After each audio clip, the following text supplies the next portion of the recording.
शाखा पर जो ले गए पापा को श्री रघुवीर सरन, वो उनके चाचा जी कहते थे। लेकिन शाखा में जाने के बाद तो मोस्टली बच्चे से बचते हैं। इतना अच्छा प्रश्न आपने पूछा है, क्योंकि ये अक्सर संघ के स्वयंसेवकों के परिवारों में एक प्रकार का असंतोष आता है। अंगीठी जलाने से लेके कपड़े सुखाने तक फिल्मी गाना गाने की अनुमति नहीं थी। वो समय ऐसा था। लेकिन हम देखते थे पापा रात शाम को आके, अच्छा अब क्या है, बहुत सारी चीजें हैं जिसको अब हम अर्बन नक्सलवाद भी कहते हैं। महिला का आत्मनिर्भर होना बहुत जरूरी है जी। और महिला का शक्तिशाली होना जरूरी है। शक्तिशाली और आत्मनिर्भरता को सीधे सीधे उन्होंने धन उपार्जन से जोड़ दिया है। नमस्ते, मैं हूं दीपिका मनोहर और आप देख रहे हैं प्रेरणा मीडिया। आज हमारे साथ स्टूडियो में मौजूद हैं डॉक्टर अमिता अग्रवाल जी। डॉक्टर अमिता अग्रवाल जी सहारनपुर के प्रतिष्ठित डिग्री कॉलेज की अंग्रेजी विभाग की अध्यक्षा रही हैं, साथ ही प्राचार्य का पद भी संभाला है। आपने अपने 47 वर्ष समाज सेवा में लगाए हैं और अभी भी दिन रात समाज सेवा में जुटी हैं। आइए उन्हीं से मिलते हैं। डॉक्टर अमिता अग्रवाल जी, आपका बहुत बहुत स्वागत है। नमस्कार आपको भी। राष्ट्रीय स्वयंसेवक संघ, इससे आपका परिचय कब और कैसे हुआ? देखिए, वर्तमान में मैं राष्ट्र सेविका समिति की विभाग कार्यवाहिका हूँ सहारनपुर की। जी जी। लेकिन संघ से जो मेरा परिचय है वो मुझे लगता है कि शायद मेरे रक्त में ही है, क्योंकि मेरे पिता जो थे वो बाल्य काल से ही स्वयंसेवक थे संघ के। जी।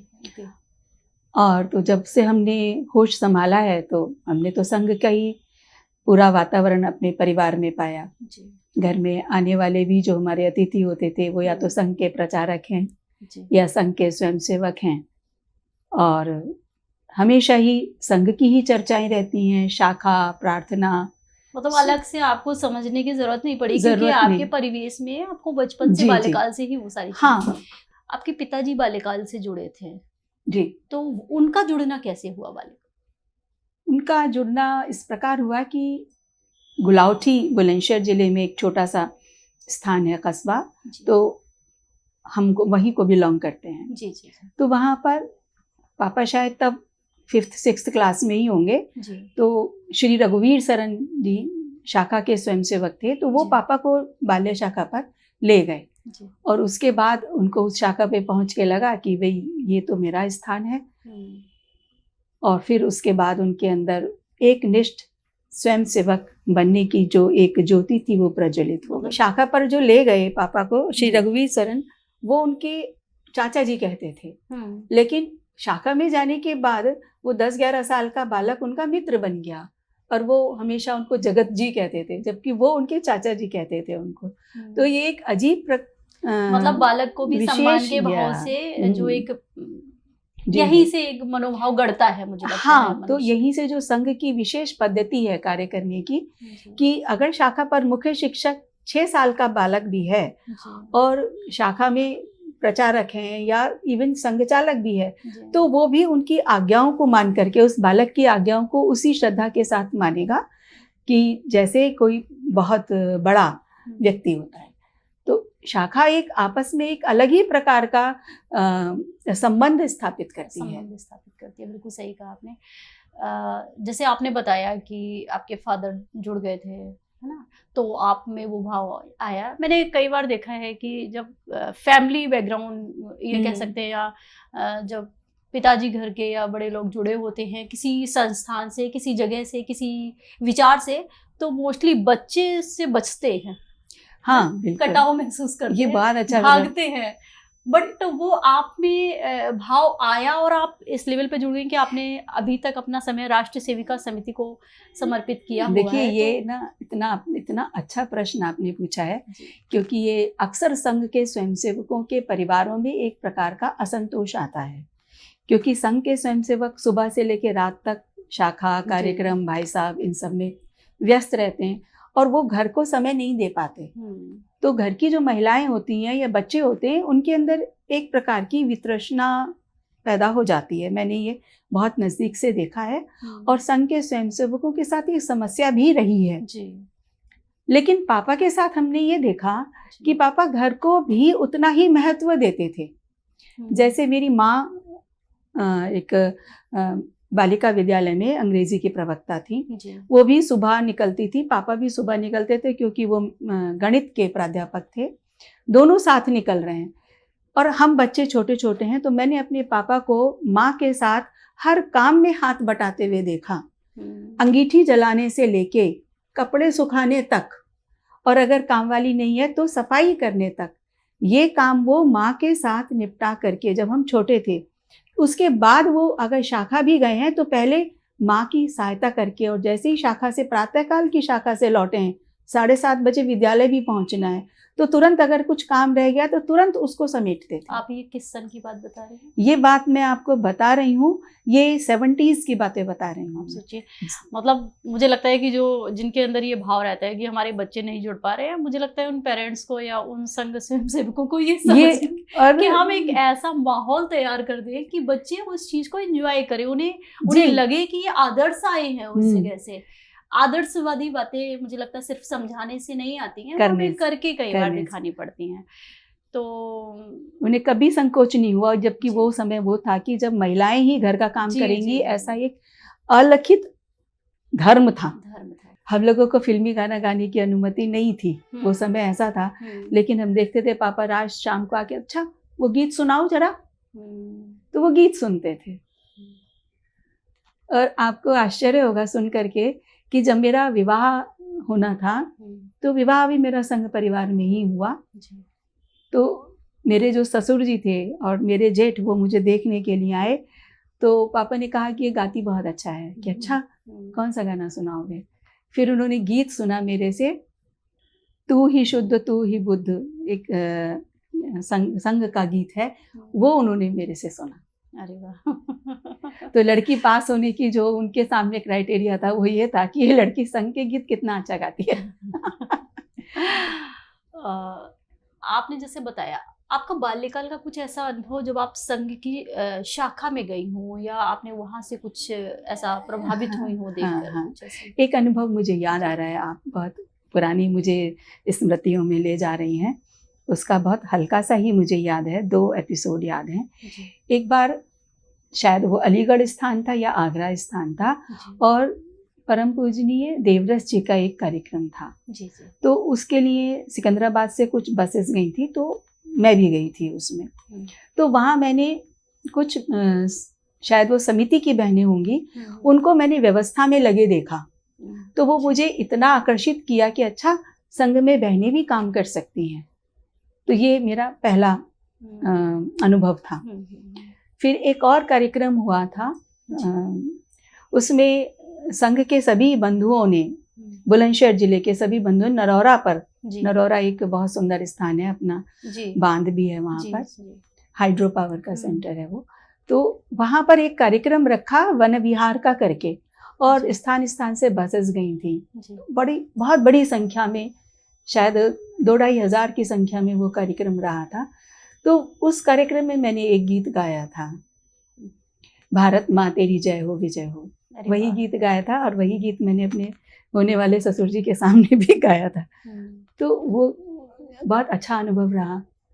तो ये 2 अनुभव ऐसे थे जो मुझे संघ के माध्यम से ही हुए। हाँ, आप राष्ट्र सेविका समिति से जुड़ी हैं। राष्ट्र सेविका समिति, क्योंकि अभी तक ये चीजें फैलाई जाती रही हैं, विपक्ष या जो हम मतलब संघ के विरोधी रहे हैं उनके द्वारा, कि संघ में महिलाएं नहीं है, महिला विरोधी है संघ। लेकिन राष्ट्र सेविका समिति एक उसका पैडलर एक बता रहे कि महिलाएं कितनी बड़ी संख्या में उसी पद्धति से काम कर रही हैं। देखिए, और आज ये चीज पहचान में भी आई है। देखिए, उसको हमें थोड़ा सा उसके अतीत में जाना होगा। संघ की स्थापना 1925 में हो गई थी। और संघ की शाखाओं में स्वयंसेवक जाने लगे थे। 1936 में राष्ट्र सेविका समिति की स्थापना हुई, अपनी वंदनीय लक्ष्मीबाई केलकर जी, जिनको हम प्यार से सभी लोग मौसी जी कहते थे। हाँ, तो उनके जो बच्चे थे, लड़के थे, वो संघ की शाखाओं में जाते थे। उन्होंने शाखा में जाने के बाद उनके व्यवहार में और व्यक्तित्व में आए परिवर्तन को देखा, महसूस किया। वो स्वयं शाखा गई, उन्होंने जानना चाहा कि भाई इस परिवर्तन का कारण क्या है। बच्चे अधिक अनुशासित हैं, अधिक उनकी वाणी में एक संस्कार वाला भाव है, पढ़ाई के प्रति नियमितता है। जी तो उन्होंने जब कारण जानना चाहा तो देखा वो तो शाखा जाते हैं नियमित, वहाँ गई। जी तो उन्होंने जब शाखा की गतिविधियां देखी, खेल है, गीत है, कथा है, कहानी है, आपस का अभिवादन जी कह के जो बहुत ही इम्पोर्टेंट रहता है संघ में, वो सब देखा तो उन्हें लगा कि क्योंकि वो भी स्वभाव से समाज सेवी थी, महिलाओं के लिए काम करना चाहती थी, तो उन्होंने सोचा कि भाई संघ को ये काम भी करना चाहिए। तो प्रयास किया उन्होंने और परम पूजनीय डॉक्टर साहब के साथ उनकी भेंट भी हुई। जी तो जब भेंट हुई और उन्होंने अपना आशय उनके सामने व्यक्त किया कि भाई आधी आबादी को अगर आप संस्कारित नहीं करेंगे जी तो देश को परम वैभव बनाने का स्वप्न तो आपका साकार ही नहीं हो पाएगा। संस्कार तो माँ से मिलते हैं, परिवार से आते हैं। जी क्योंकि मैंने ये भी देखा, मेरे पापा अगर संघ के स्वयंसेवक थे तो उन्होंने मेरी माँ को स्वयंसेविका ही बना लिया था, पूरी तरह समर्पित। तो वो भाव आना बहुत जरूरी है घर की महिला में। जी तो जब उन्होंने ये बात रखी तो डॉक्टर साहब ने कहा कि देखिए ये तो पुरुषों में ही कार्य करने वाला संगठन है, अगर आप महिलाओं के लिए करना चाहती हैं तो आप करिए, ये बीड़ा आप ही उठाइए महिलाओं के बीच काम करने का। जी तो वंदनीय मौसी जी ने सोचा, क्योंकि एक बहुत बड़ी चुनौती थी, उस समय महिला बाहर नहीं निकलती थी। जी फिर वो अगली फिर बैठक उनके साथ रखी उन्होंने कहा कि ठीक है मैं तैयार हूँ, लेकिन शुरू में आपको हमारी सहायता करनी पड़ेगी। तो हेडगेवार जी ने कहा ठीक है, मैं कुछ स्वयंसेवक आपको दूंगा जो बहनों को दंड चलाना, शाखा कैसे लगे, लेकिन उसकी पद्धति आपको अपनी विकसित करनी पड़ेगी। तो जैसे संघ की प्रार्थना है तो वहां समिति ने संघ की प्रार्थना नहीं बोली है, उन्हीं भावों को लेकर के समिति की प्रार्थना, वो भी कुछ समय बाद बनी। समिति तो प्रारंभ 1936 में हो गई थी, तब वो कोई और स्तुति गाते थे, उसके कुछ समय बाद समिति की प्रार्थना की रचना हुई। तो इस प्रकार से समिति का कार्य का प्रारंभ हुआ, फिर धीरे धीरे विस्तार हुआ। बाद में सरस्वती ताई आप्टे भी समाज सेविका थी और वो भी एक संगठन चला रही थी महिलाओं के बीच में। लेकिन देखिए ये समिति के और संघ के संस्कार होते हैं कि उन्होंने जब देखा कि वंदनीय मौसी जी ने महिलाओं के बीच में काम करने का एक संगठन शुरू किया है और उनको एक सहयोगी की आवश्यकता है जी, तो उन्होंने अपने संगठन को जो प्रारंभ किया था उसमें मर्ज कर दिया। जरा भी ईगो उस वक्त नहीं था, अहम नहीं था। मतलब राष्ट्र के लिए काम करना है, संस्कार एक होकर के काम करना है, अलग अलग संगठन, संस्कारित समाज का निर्माण करना है, तो एक तो होना वहाँ पड़ेगा। ईगो उनका आड़े नहीं आया कि भाई मैंने भी एक काम शुरू किया था तो मैं उसकी संचालिका रहूं। जी नहीं, उन्होंने कहा जब लक्ष्य एक है, ये समाज एक के बारे में मुझे नहीं लगता है कि ये अभी तक किसी को जानकारी थी। वंदनीय बहुत अच्छी बात बताई आपने। सरस्वती बाई आप्टे ने अपने संगठन को उसमें विलीन कर दिया और उसके साथ एक रूप हो गई, वंदनीय मौसी जी के साथ काम किया। तो समिति का तो इस प्रकार रहा जी। लेकिन हाँ, समिति का जो देखना परिदृश्य उतना नहीं आ पा रहा या आ पाया, उसका एक दो कारण थे। देखिए, एक कारण तो ये था जैसे संघ पहले प्रचार से दूर रहता था, ऐसे ही समिति भी प्रचार से दूर रही। कभी फोटो नहीं खिंचाना या मीडिया में अपनी खबरें ना देना जी। ये बहुत बड़ा कारण रहा। ये तो अभी हम पिछले 6-8 वर्षों से ही देख रहे हैं कि आप फोटो कराइए, समाचार दीजिए। अब अनुभव किया ऐसा, संघ ने भी बाद में अनुभव किया। तो एक कारण तो ये रहा। दूसरा जो कारण रहा कि महिलाओं के बीच में काम करना आसान नहीं है। पुरुष तो निकल जाता है सुबह को, घर की जिम्मेदारी महिला पर छोड़ करके चला गया जी, बिल्कुल। लेकिन महिला अगर घर छोड़ कर चल देगी तो कैसे तो घर का व्यवसाय चलेगा, कैसे बच्चों का अध्ययन होगा, कैसे बच्चों का भोजन होगा। बिल्कुल बिल्कुल, बहुत बड़ी जिम्मेदारी। तो पारिवारिक जिम्मेदारी महिलाओं पर ही है जी। आज हम थोड़ा सा अंतर पाते हैं कि महिला के पास कुछ हेल्पिंग हैंड्स आ गए हैं, तो महिला अपनी भी अपनी आत्मनिर्भर हो गई है, तो वो समिति को भी अच्छा समय दे पा रही है।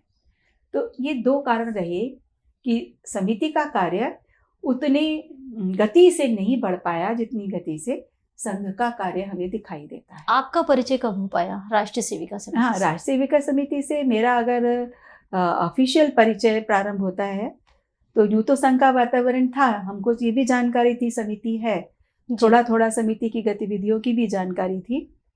लेकिन मैंने समिति का वर्ग किया 1981 में फिरोजाबाद में। जी। तो वर्ग आप तब क्या पढ़ाई कर रहे थे? तब मैं बीए के प्रथम वर्ष में थी। ओके। और उसके बाद वर्ग से लौटने के बाद फिर मैंने अपनी सहेलियों को इसके बीच में बात रखी और फिर सहेलियों के साथ मिलके शाखा शुरू करी। मेरे जो दायां हाथ कहलाती थी, पूनम सिंगल करके एक मेरी सहेली थी, मेरे साथ ही क्लास में पढ़ती थी, और हम लोगों ने शाखा शुरू करी। फिर और भी लड़कियां हमारे साथ जुड़ी और बहुत अच्छी शाखा वो रही जब तक मेरा विवाह नहीं हुआ 86 में। तो 5 साल बहुत अच्छी शाखा चली। अभी चल रही है शाखा वो या? सिकंदराबाद की जो मेरी शाखा थी वो मेरे जाने के बाद थोड़ा सा लड़खड़ाई, लेकिन फिर वहाँ और लोगों ने काम संभाला। जी। मेरी माँ भी बहुत एक्टिव रही फिर उसमें। उसके बाद समिति की और सेविकाएं बनी, चल रहा है। जैसे कि आप बातचीत में बता रही थी कि आपका जो प्रारंभिक या प्रथम प्रशिक्षण वर्ग जो होते हैं राष्ट्रीय सेविका समिति के, वो फिरोजाबाद में हुए। हाँ, तो वहाँ का कैसा अनुभव रहा? देखिए, वर्ग जो होता है वो किसी स्थान पर फिक्स नहीं होता है। जैसे समिति का जब कार्य उत्तर भारत में फैलाने की योजना बनी, तो समिति ने माननीय सिंधु ताई जी को भेजा कि भाई आप उत्तर भारत में कार्य फैलाएंगी। तो उनका केंद्र दिल्ली था जी। तो प्रारंभ में जो समिति के वर्ग लगते थे वो दिल्ली में लगते थे। उसके बाद उन्होंने मेरठ प्रांत में प्रवास प्रारंभ किया। आने के बाद 68 से उनका प्रवास मेरठ प्रांत में होने लगा था। तो उसके बाद जो वर्ग लगे, सहारनपुर में ही पहला मेरठ प्रांत का समिति का वर्ग लगा था। तो क्या होता है कि उसके लिए अलग अलग स्थानों पर लगता है। उसके बाद गाजियाबाद में काफ़ी वर्ग लगे। मैं 81 का वर्ग मैंने फिरोजाबाद में किया, वहाँ सीखा। उसके बाद अगला वर्ग जो 82 में लगा वो गाजियाबाद में लगा। मैं वहाँ शिक्षिका बनकर चली गई थी। तब मेरी बहनों ने भी वर्ग किया था। उसके बाद फिर एक गाजियाबाद वर्ग लगा, तब मेरी और प्रज्ञा, मेरी बहन थी पारुल, उसने भी वर्ग किया। मेरे से छोटी बहन शोभना, उसने भी वर्ग किया। अरे वाह। तो आप सारी बहनों ने? हाँ, हमने समिति का सबने वर्ग किया है और सभी समिति से जुड़े रहे हैं कुछ। तो जब तक मैं थी तो शाखा में वो लोग पहुंचती थी दोनों। जी। आपको वहाँ प्रशिक्षण में क्या क्या सिखाया गया, कैसा अनुभव रहा वहाँ का? अनुभव तो बहुत अच्छा होता है। जैसे अपने राष्ट्रीय स्वयंसेवक संघ का होता है, 2 पक्ष होते हैं वर्ग में, बौद्धिक और शारीरिक। जी। तो उसी प्रकार से दिनचर्या रहती है जैसे अपने संघ के वर्गों में रहती है। जी। सुबह प्रातःकाल उठना, 4 बजे उठना, फिर योगाभ्यास है और उसके बाद ध्यान है, फिर अपनी शाखा लगती है। जी। शाखा में अलग अलग गतिविधियां रहती हैं, दंड चलाना, उस समय छुरिका चलाने का प्रशिक्षण भी दिया जाता था। व्यायाम योग है। और एक प्रशिक्षण कौन देता था? प्रशिक्षण देने के लिए ज़्यादातर जो शिक्षिकाएं आती थी वो नागपुर से आती थी। तो उस समय मुझे अभी भी याद है, जो हमारी मुख्य शिक्षिका नागपुर से ही आई थी, और एक रेखा राजे थी, वो कानपुर से थी समिति की, बहुत पुरानी सेविका। वो हमको दंड चलाना सिखाया करती थी। तो कैसे अनुभव रहे आपके उनके साथ जो आपने समय? देखिए, हाँ, उस समय रेखा राजे बहुत हाँ, अभी उनका स्वर्गवास हुआ है और बेहद समर्पित थी, क्योंकि अपनी उम्र भी उस समय 17-18 साल की ही थी, 17 साल की। तो उस समय तो शिक्षिकाएं वो जो होती थी बेहद अनुशासन प्रिय और बड़ी कड़क हुआ करती थी। रेखा जी भी बहुत कड़क होती थी। तो उस समय तो शिक्षिकाओं से डर ही लगता था। कुछ भी गलती हो जाती थी दंड में तो तुरंत कहती थी, तुरंत डांट पड़ती थी। तो अपने को तो योग करना ज़्यादा अच्छा लगता था, क्योंकि वो हम कर पाते थे, उसमें डांट कम पड़ती थी, नहीं पड़ती थी। या पिरामिड्स करना अच्छा लगता था, और सबसे अच्छा लगता था हमको समिति के गीत गाना। आपका गीत गाने का जो आपने पहले भी बताया हाँ, है कि गीत हाँ, तो वो स्वाभाविक चीज थी, तो इसलिए वो बहुत अच्छी लगती थी। मुझे याद है उस वर्ग में जो समापन का गीत था वो मैंने ही गाया था। आप कभी संघ की शाखा में गई हैं कभी आप? दूर से देखा है। प्रार्थना बहुत अच्छी लगती थी मुझे संघ की, जी कुछ पंक्तियां याद भी रहती थी, जी। तो इतना अनुभव है। अभी जो स्थिति है राष्ट्रीय सेविका समिति की, और अब तो संघ में जो सेवा भारती एक विंग बनाई है उसमें भी महिलाएं एक्टिव हैं। हाँ, तो आपको क्या लगता है कि राष्ट्रीय सेविका समिति में और सेवा भारती में क्या समानता है, क्या अंतर है, क्यों जरूरत है दोनों की अलग अलग? हाँ, देखिए जी इसमें थोड़ा सा स्पष्टीकरण की जरूरत है जी कि संघ भी प्रारंभ में शाखा बेस उसका कार्य रहा है, सारी जो कार्यविधि है वो शाखा बेस रही है। जी लेकिन समय के साथ धीरे धीरे आवश्यकता जब महसूस हुई जी तो संघ ने अपने पटल अलग अलग खोल दिए, जी। समाज के अलग अलग वर्गों का के जी बीच में काम करने के लिए। जी सब जगह वो शाखा का कार्य लेकर के नहीं जा सकते थे, बहुत बड़ा वर्ग था जो शाखा नहीं आ रहा था। जी लेकिन जब हमें हिंदू समाज को संगठित करना है तो समाज की आवश्यकता के हिसाब से उन्होंने अलग अलग पटल खोले।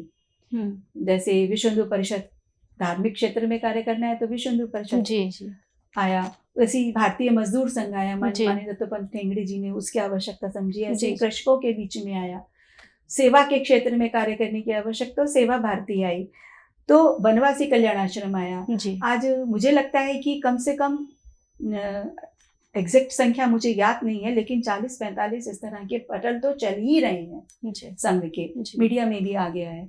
ऐसे ही सेवा भारती आया, और समिति ने भी समय के साथ ये महसूस किया कि भाई हमको भी थोड़ा सा अपने अलग पटल खोलने पड़ेंगे, शाखा के बेस पर नहीं रह सकते। तो समिति के अंदर भी सेवा भारती का कार्य है, सेवा प्रकल्प चल रहे तो हैं। जो सेवा प्रकल्प चल रहे हैं वो संघ के साथ, संघ के अलग हैं, जो सेवा प्रकल्प चल रहे हैं वो दोनों के अलग अलग अलग-अलग सेवा हैं। भारती वो संघ का अलग है जी, वो सेवा संघ का है। प्रकल्प अलग है। जो समिति जो सेवा कार्य कर रही है जी जी। वो संघ की सेवा भारती के अंतर्गत नहीं कर रही है, अच्छा, अलग अलग कर रहे वो हैं। अलग कर रही है।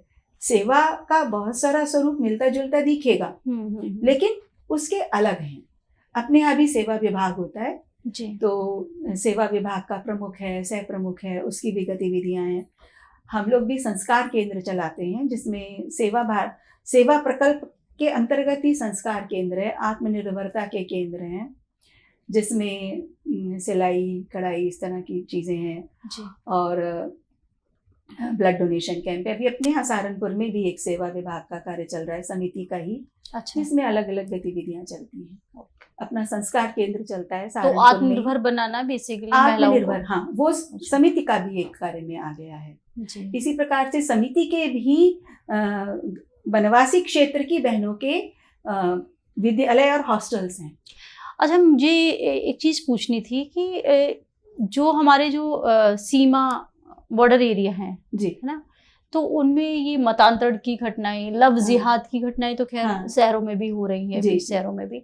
इनके लिए जो हमारा राष्ट्रीय सेविका समिति है वो क्या कर रहे हैं, या उनके लिए उन्होंने कोई अलग से प्रकल्प तैयार किया है, या हाँ, इसके लिए कैसी तैयारी चल रही है? देखिए, इसके लिए ऐसा ये तो नहीं है कि कोई अलग से प्रकल्प है उसके जी लिए, जी लेकिन हाँ, इस प्रकार की जब घटनाएं आती हैं, जी। उस क्षेत्र में आती हैं, जी तो उन घटनाओं को देख करके समिति आवश्यकता के हिसाब से जी कि अगर उसका इन्वॉल्वमेंट चाहिए उस स्वरूप में तो वो करती है।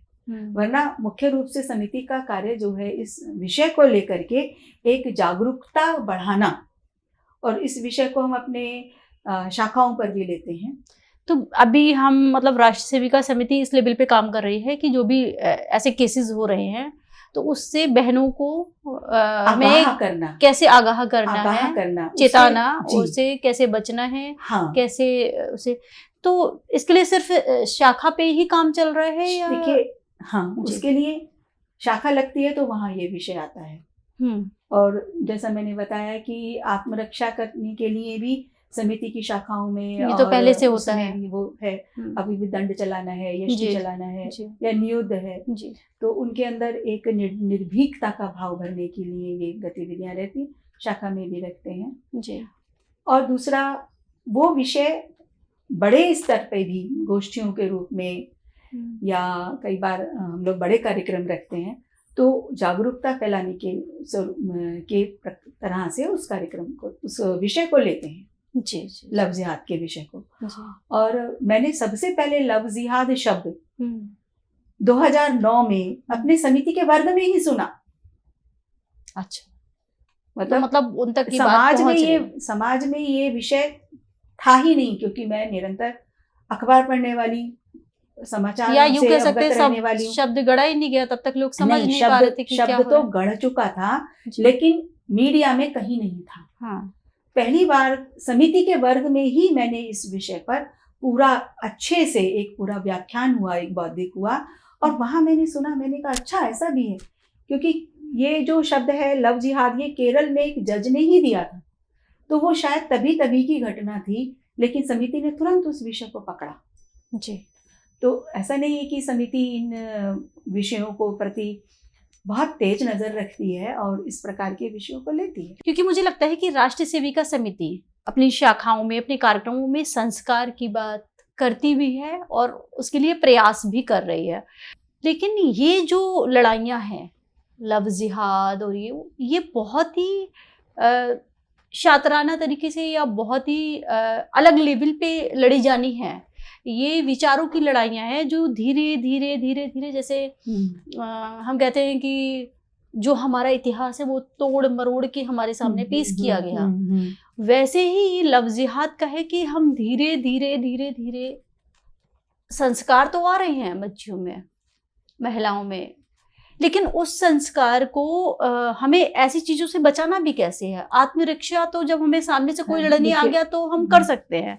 ये ऐसा विचार है जिसपे राष्ट्रीय सेविका समिति या मुझे लगता है संघ को इस देखिए इसमें बहुत गहनता से चिंतन चलता है जी। लेकिन कोई चीज है हमारे सामने, जैसे आत्मरक्षा एक कॉन्क्रीट चीज है जी, ट्रेनिंग दे दी हमने जी, लेकिन जो विचारों का संघर्ष होता है वो बड़ा सटल होता है जी।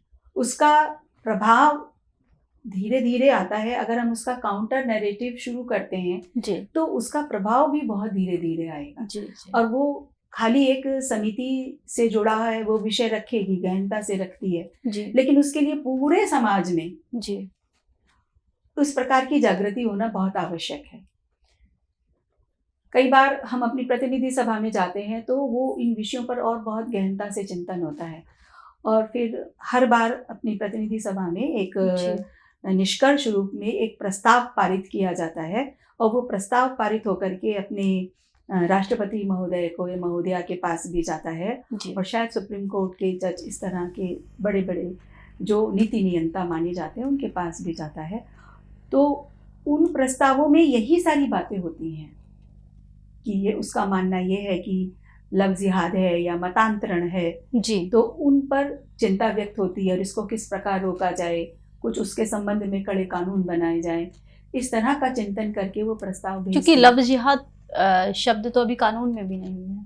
लव जिहाद हमको आज एक वर्ड मिल गया है, लेकिन ये कब से चल रहा है। जैसे संघ ने कहा है, सरसंघ चालक भी कहते हैं कई बार कि धीरे धीरे चीज, जैसे कुटुंब प्रबोधन है जो पंच परिवर्तन के में से एक है कुटुंब प्रबोधन, ये कुटुंब प्रबोधन ही है जो इसकी काट है मेरी समझ से इतनी सारी समस्याओं की, क्योंकि आज हम बैठ नहीं पा रहे हैं साथ में परिवार। जैसे आप बताती हैं कि आपके पिताजी साथ में माँ का हाथ बिठाते थे, आप लोगों के साथ भी उन्होंने समय अपना बिताया, तो वो अब जो कमी आ गई है उसकी वजह से, वैसे ही जैसे मैंने कहा ना कि हमारी जो दिनचर्या है जी जी वो बहुत ज्यादा बदल चुकी है जी। हमारे जो प्राथमिकताएं हैं वो बहुत बदल गई हैं जी। आज हमारी प्राथमिकता है करियर, परिवार प्राथमिकता में नहीं रहा है, इसीलिए कुटुंब प्रबोधन आया कि आप जो है परिवार को प्राथमिकता दीजिए, लेकिन जब तक ये माइंड सेट हमारा करियर को प्राथमिकता देता रहेगा, अब क्या है बहुत सारी चीजें हैं जिसको अब हम अर्बन नक्सलवाद भी कहते हैं, कम्युनिस्ट विचारधारा का प्रभाव भी कहते हैं। तो ये जो विचारधारा ने काम किया है, शिक्षा के माध्यम से हमको ये सिखाया है कि महिला का आत्मनिर्भर होना बहुत जरूरी है जी। और महिला का शक्तिशाली होना जरूरी है। शक्तिशाली और आत्मनिर्भरता को सीधे सीधे उन्होंने धन उपार्जन से जोड़ दिया है।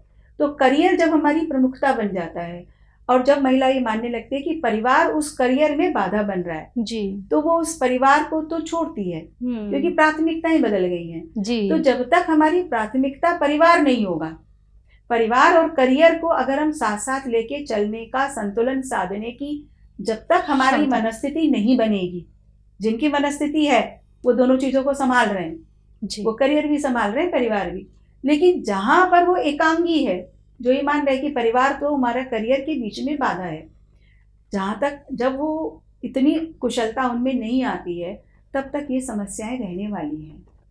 फिर चाहे लव जिहाद हो, ये सारी चीजें इंटरकनेक्टेड चीजें हैं, बिल्कुल, हम बिल्कुल। इनको अलग अलग खांचों में देख नहीं सकते। जी, बिल्कुल, बिल्कुल सही कहा आपने कि ये एक अकेला रीजन नहीं है जी, कि बिल्कुल। वो अपने जो भी वार हैं कर ले रहे हैं आसानी से, क्योंकि हम में भी कहीं ना कहीं वो चीज़ की कमी आई है। हाँ, संघ के 100 वर्ष हो रहे हैं, हाँ, आपको अभी 100 वर्षों को लेके आप क्या कहेंगी? हाँ, देखिए, इस यात्रा को अगर हमें देखना है तो हमें ये यात्रा हमारी क्यों शुरू हुई, जी। हमें उसको देखना पड़ेगा। जी, क्योंकि हेडगेवार जी का जो स्वप्न था या जो दर्शन था, जो चीज़ देख पा रहे थे, वो बड़े जैसे विजनरी कहना चाहिए। जी, वो देख रहे थे कि देश की आज़ादी का आंदोलन चल रहा है, जी। अपने अपने स्तर पर सब प्रयास कर रहे हैं, पार्टीज भी कर रही हैं, क्रांतिकारी भी लगे हुए हैं, तो देश आज़ाद हो जाएगा।